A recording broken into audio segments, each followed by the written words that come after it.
Hello guys, welcome to एडवांकुरन। मैं हूं आपका दोस्त अश्विनी कुमार और मैं आज के इस वीडियो में आपको जो नई नियोजन नीति आने वाली है उसमें बहुत सारे जो इस तरह की अटकलें लग रही हैं कि जेएससी एग्जाम से नागपुरी के जो पत्र है या फिर जो क्षेत्रीय भाषा है क्या उसको हटा दिया जाएगा। ठीक है। और जो भी नियोजन नीति आएगी तो उसमें अगर पेपर 2 में किस भाषा का चयन करें, ठीक है, इसका आज हम लोग विश्लेषण करेंगे। आज की इस वीडियो में सिलेबस के साथ हम लोग कंपेयर करके देखेंगे। ठीक है, तो आइए आज की इस वीडियो को शुरू करते हैं। आज की वीडियो में मैं सिर्फ और सिर्फ आपको सिलेबस का कंपैरिजन करके बतला रहा हूं और आपको यह भी बतला रहा हूं कि अगर नई नियोजन नीति आती, अभी आई नहीं है, इसलिए आप लोग प्लीज अफवाहों में मत भटकिएगा। ठीक है, बहुत सारे भटकाव हैं, बहुत सारे न्यूज आ रहे हैं, बहुत सारे अटकलें लगाई जा रही हैं। तो जब तक कोई ठोस सबूत नहीं आता है, जब तक कोई ठोस जो आपको क्या कहते हैं एक अपडेटेड नियोजन नीति जो अपलोड नहीं हो जाता है वेबसाइट में, तब तक अभी आप लोगों को बिना वजह के अफवाहों में भटकने की जरूरत नहीं है। हाँ, लेकिन ये जरूर है कि अगले बहुत जल्द एग्जामिनेशन होने वाले हैं, तो उसकी तैयारी में आप लोग कमी मत कीजिए। ठीक है, आप लोगों का ये प्रश्न है या फिर बहुत सारे लोग ये पूछ रहे हैं क्या पेपर 2 अब हट जाएगा, पेपर 2 में जो क्षेत्रीय भाषा है वो हट जाएगा। तो मैं आपको बतला रहा हूं ये बिल्कुल नहीं होगा। पेपर 2 में जो क्षेत्रीय भाषा है वो रहेंगी। ज्यादा से ज्यादा क्या होगा कि हिंदी और इंग्लिश की जो अनिवार्यता, मतलब कि जो हटा दिया गया था हिंदी को, वो हिंदी अब ऐड हो जाएगा। ठीक है, तो मैं आपके सामने ये देखिए रख दे रहा हूं पत्र 2 में जो ये सारे लिस्ट ऑफ जो आपको जो दिए हुए थे, यही लिस्ट आपको प्रोवाइड कराया जाएगा। हिंदी, अंग्रेजी, उर्दू, संथाली, बंगला, मुंडारी जो भी है, ये जो है आपको पूरा के पूरा आपके पास ऑप्शंस हैं। आप किसी भी चीज को परस्यू कर सकते हैं, किसी भी सब्जेक्ट को, किसी भी भाषा का चयन कर सकते हैं। ठीक है, ज्यादा से ज्यादा क्या होगा कि हिंदी भाषा का आप लोग चयन करना चाहेंगे। देखिए, मैं तो ये बतलाऊंगा कि जो लोग पहले से क्षेत्रीय भाषा जो भी, चाहे वो आप कुरमाली लिए हों, खोरठा लिए हों, पंचपरगनिया लिए हों, नागपुरी लिए हों, कुड़ुक लिए हों, किसी भी भाषा का आप लोगों ने चयन किया है और पिछले कई सालों से आप लोगों ने उसकी तैयारी की है, तो मेरा पर्सनल सजेशन है, ठीक है, कि आप लोग उसको कंटिन्यू कीजिए। ठीक है, क्योंकि ज्यादा से ज्यादा क्या होने वाला है कि हिंदी भाषा को पेपर 2 में ऐड कर दिया जाएगा। ठीक है, और देखिए हम आपके सामने ये भी मैं रख दे रहा हूं कि हिंदी भाषा का सिलेबस क्या है। ज्यादा से ज्यादा आप लोग तो यही कीजिएगा, क्योंकि आप लोग जो भी पर्सपेक्टिव भाषा का जो चयन किए हैं आप लोगों को उसका सिलेबस पता है। हालांकि मैं आज के इस वीडियो में नागपुरी और हिंदी भाषा का जो सिलेबस है उसको कंपेयर करके आपके सामने रख रहा हूं। देखिए, ये हिंदी भाषा है। हिंदी भाषा में आपका सबसे पहले जो पहला पॉइंट है, पहला जो वर्ग है आप कह सकते हैं या खंड है कह सकते हैं, उसमें भाषा है, जिसमें कि हिंदी की उत्पत्ति, पुरानी हिंदी, अवहट और डिंगल पढ़ना है। ठीक है, फिर भाषा के विभिन्न रूप हैं, जिसमें कि राष्ट्रभाषा क्या है, राजभाषा क्या है, संपर्क भाषा क्या है, ये सब की आपको जानकारी होनी चाहिए। ठीक है, फिर हिंदी शब्द का भंडार, जिसमें कि तत्सम, तद्भव, देशज, विशेषज, ये जो है इसको आपको जानना है। उसके बाद हो जाता है भाषा विज्ञान। तो भाषा की परिभाषा, उत्पत्ति, विकास, ध्वनि परिवर्तन इटसेल्फ अ बिग थिंग, ये बहुत बड़ा चीज होता है, क्योंकि इसमें रस, छंद, अलंकार, ये सारे चीजों का वर्णन किया जाता है।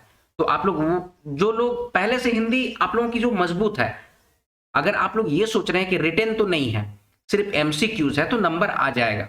तो अगर सिर्फ इतना सोच के हिंदी अवेल करना चाहते हैं, तो हिंदी लेना चाहते हैं, तो ये थोड़ा सा आपके लिए डिफिकल्ट हो सकता है। ठीक है, क्योंकि अगर हिंदी में आपकी बहुत अच्छी पकड़ है, ठीक है, और पिछले कई सालों से आप हिंदी की तैयारी कर रहे हैं, तब तो आपको डेफिनेटली इसी में आगे बढ़ना चाहिए। लेकिन आप पिछले कई सालों से क्षेत्रीय भाषा का अध्ययन कर रहे हैं, उसके प्रैक्टिस सेट लगा रहे हैं, उसके नोट्स पढ़ रहे हैं, तो आप लोग ये देख लीजिए हिंदी भाषा का सिलेबस कितना बड़ा है। ठीक है, मैं बस एक कंपैरिजन आपके सामने रख दे रहा हूं ये, और ये टोटली आपके पर है कि आप किस भाषा का चयन करेंगे। ठीक है, फिर प्रयोजन मूलक हिंदी है।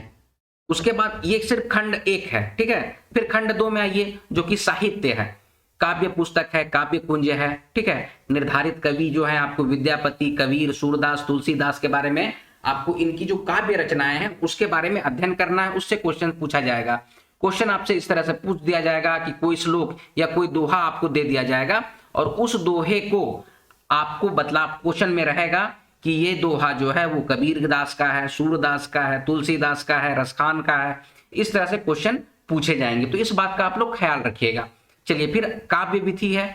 उसके बाद आपको निर्धारित कवियों का एक लिस्ट दिया गया है, इनके बारे में और इनकी काव्य रचना जो है इसके बारे में आपको जानकारी रखनी होगी, वो दूसरा खंड है।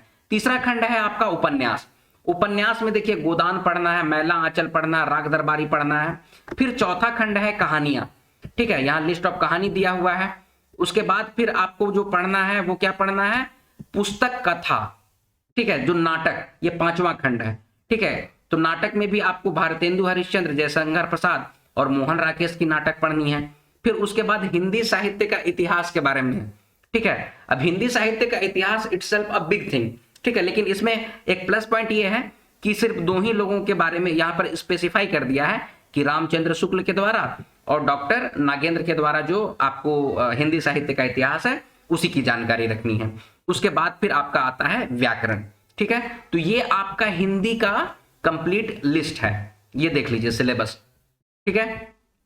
अब आप लोग अपने अपने जो पर्सपेक्टिव, जो लैंग्वेज आप लोगों ने चूज किया था उससे कंपेयर करके इसको देख लीजिए। मैं आपको नागपुरी का एक सिलेबस के साथ कंपैरिजन यहां पर आपको दिखला देता हूं, उसको आप लोग देखिएगा, ठीक है। यह है नागपुरी का सिलेबस, जिसमें कि 2 ही पार्ट है।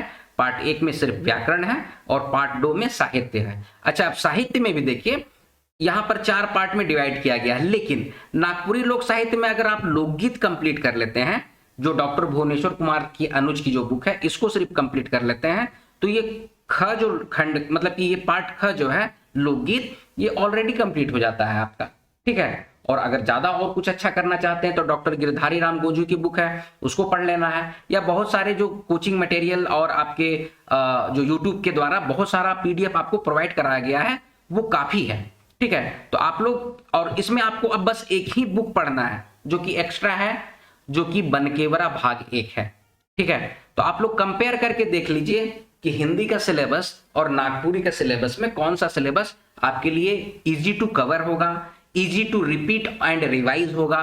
इस बात को आप लोग ध्यान में रखिएगा।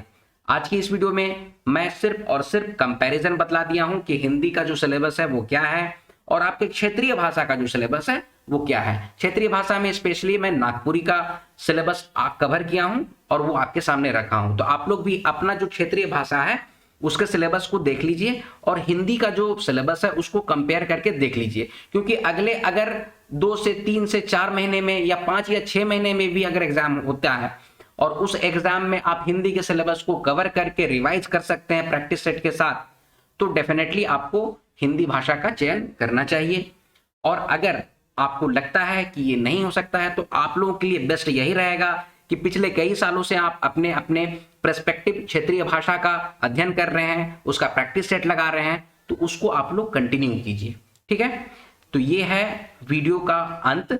आई होप आपको वीडियो समझ में आया होगा और आपका जो भी कंफ्यूजन था कि क्षेत्रीय भाषा को लेकर आगे बढ़ें या नहीं बढ़ें, या फिर क्षेत्रीय भाषा क्या हटाया जा रहा है, ये सारा कुछ आज की इस वीडियो में आपको कवर किया गया है। और जो भी नई नियोजन नीति आएगी और कुछ भी अपडेट होगा, जो जिन्विन, कोई अफवाह नहीं, जो जिन्विन अपडेट होगा, डेफिनेटली आपको एडू अंकुरन चैनल के माध्यम से बतलाया जाएगा, ठीक है।